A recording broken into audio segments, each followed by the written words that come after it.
Yo guys, what is going on? Nickname is just Yellow, and today this Norwegian hardcore PC gamer is gonna go through one video. It's gonna be mainly on Mirage here, and yeah, we are gonna go through movement stuff. So assuming you're actually going to watch through the entire video, I'm gonna go through small, nifty things that you might have seen before if you're older and, you know, more experienced at the game, that will assist you in terms of rotating, or attacking, or flanking, or just getting any better position at the the map in the game that will allow you to do certain things better in the game.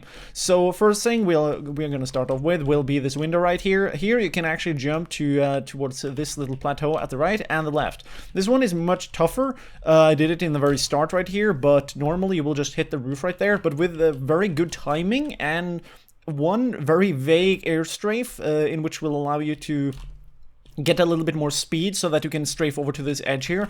If you do that well, you can be able to actually do this. So air strafing, if you have no clue, you're just holding in left if you want to go left midair, and right if you want to go right midair. And for this you need a very smooth sensitivity that works for you, in which I would recommend people to get, you know, as high frame rate as possible and as big as mouse pad as possible as you can get. And then, you know, you can easily turn midair and you land where you want to land rather than where you physically would land, you know, compared to reality. So yeah, knowing this, let's just actually take a look at what we're doing. So right here we are jumping and strafing over to this little plateau to the right here, but it actually can be done in reverse pretty easily as well, which is why I prefer to get one smoke grenade put down right here, for example, and I'll show you a very simple way of doing so. It's gonna be approximate though, and you can also, if you're able to get a kill on the guy that plays on short here as CT or T, or you know, whenever you actually want to get access here, even though again there will be 1, 2, 3 main choke points in which enemies can appear at, and you gotta be careful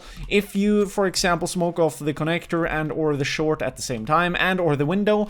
But also if you only use 2 smokes and constantly focus on the window with your whatever rifle you have, for example, not only can you face this guy, but you can, you know, either kill him while you get to this part of the cover on the short right here, which is, it's rarely used, or you can just straight up actually face him in right here, which is a little bit more risky, but it's very useful to get to this position, because you can still, utilizing this jump right here and a little bit of practice time and stuff like that, you can still access from this position short or the ladder room. I can't make the jump right now because I normally don't play Mirage. Here we go.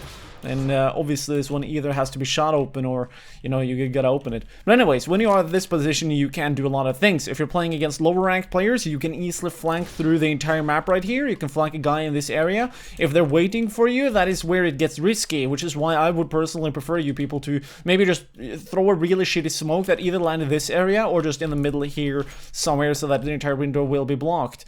Depending on the level of skill of enemies that you're playing against, it's gonna be, you know, a little bit of an annoying thing to figure out. But the point though is that getting this area, this position, it gives you one of the chess puzzle pieces that will allow you to win over the enemy team regardless of where they are or where you are. So it's always something I would recommend trying if you want to play Mirage. So let's now move over to other things that you can do on this map right here, because, you know, this position you can only do so many things. You know, you can jump up here. This one is a little bit annoying. You just gotta practice angle, really. You can jump straight or strafe, it's up to you, and then we can do it again and again and again. Okay, let's go over to B instead, okay, because here we got something else. So most people should know of this stack right here. So if you feel it out, you gotta walk towards this edge right here. You can actually stand on the bottom box, and then you can actually walk on the second one, and now you can jump up pretty easily. It's pretty easy when you find out how it works out.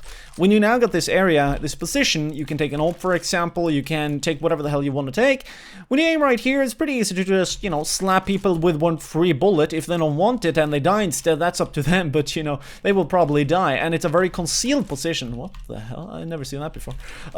It's a very concealed position, so I personally enjoy it, even though again I don't use it too much. The point though is that it's very annoying for the enemy to actually do something against you in this area, and you get all the information of the peak, which is kind of useful if you don't have too many nades and you want to have some kind of way of getting information that they might go for the actual push on this site right here without any, you know, visual crap, you know, like sniping or actually them shooting at you, maybe grenading you and stuff like that, because of the line of sight. So that is one thing I find that so many people should rather utilize this position because it's so useful in that sense. Other things I want people just to be aware of is that if you throw and move backwards, if you run backwards and far throw a flashbang, for example, you will easily be able to throw it in an axis that might be much more useful for you.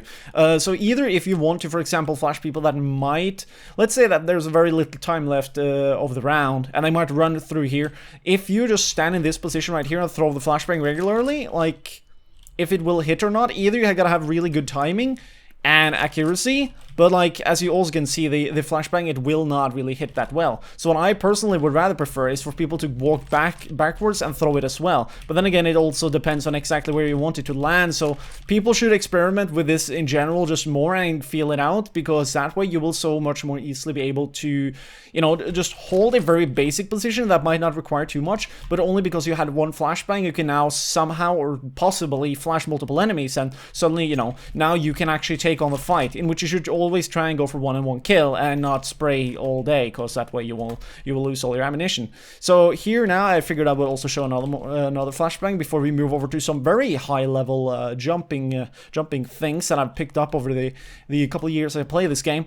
This flashbang right here, I perfected it myself because I found it to be very interesting. So if you're playing CT and the terrorists want to rush from T-ramp or Palace, or if they are, you know, whatever reason they have, whatever motivation, I won't question them, they want to play the game, huh? You can stand right here and throw a flashbang at this wall. Gotta throw it perfectly, I just forgot and realized. So the thing with this flashbang is that it won't really pop too far out unless you twist it and do something cool with it, and that is what I want to show off. Normally it will flash in this area approximately right here. This means that anybody hugging this corner right here, they will normally not be flashed, and that means that they can actually push up close and do havoc, or make havoc, or they can, you know, fight the guy playing at the little hut, playing at the back box, whatever they might want to do.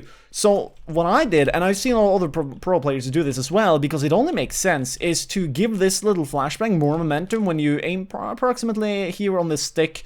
You give it more. Oops, I was actually too slow. I mean, too far down. Maybe a little bit more right here. What you want to do is to run, aim as low as possible as it will work out with, and you will throw, release it, far throw naturally. That way it will actually pop approximately right here because of the momentum that will allow it to bounce that far out. This is really useful because now they can't even hide right here or here, and you know, your flashbang will not only be quicker, which means that they will have even less time to react and respond and then dodge the flashbang, but they will also get flashed because, you know, the area of vision it will cover is bigger. So very important little flashbang right there that can, like, just the difference is essentially just tapping W a little bit. Yeah, another thing is that you don't really want to, you want to get in the timing, you don't want to do too much because you might actually stick to this ladder, so it's really annoying. But anyways, yeah, so there's that. You can also flash in other ways, but that's just a cool little one I want to show off. So here comes, here we go, you know, here we're gonna move over to some more high level climbage, alright? So you can see this I call this area the triple box. I don't know what people normally call it, but like the thing with this box right here is that if you do it properly, you can actually jump on top of it. Now, it's a little bit annoying, as you might already realize. I'm having slight difficulties, but there we go. So if you do this properly, you can actually straight up jump crouch on top of this box. I made a video in the past, and people have had difficulties doing this, but essentially this metal beam right here makes it way easier for you to do this as well, or whatever kind of beam it is. Is that like a giant tofu rust beam? I don't know. I don't know. But what you want to do is to jump, crouch, jump, and then crouch, or you can jump, crouch instantly as long as you press spacebar or your scroll wheel jump button first, okay? Because that way you will get the maximum momentum. What you also want to do is to face the box, click W. Now you want to, you know, do it, and now you will automatically slip on top of this box. Why it works is because your character can jump approximately up to the crosshair complete level height. What this means then again is that if you do this properly, you will snap on top of the surface. What this then again means is that you can literally just jump up here. You can now start to play with this box as a cover, and as a terrorist, if you now get this area right here smoked off as well, you suddenly got yourself a very interesting gunfight against the people rotating in from CT or wherever else it might appear at. So yeah, the smaller things, that is where you will gain some extra momentum in your game. So hopefully people found this video to be interesting, as hopefully you learned learned something you did not know. If you knew all this, I'm happy on your behalf, and hopefully, you know, you'll be able to get even better at the game. So thanks for watching. If you want to support this YouTube channel and videos similar to this for the future to come, you can check out the Patreon page in the description below. There are also other rewards, naturally. So anyways, thanks for watching, thanks for the support, have a nice day, and don't get beastified when you play, people.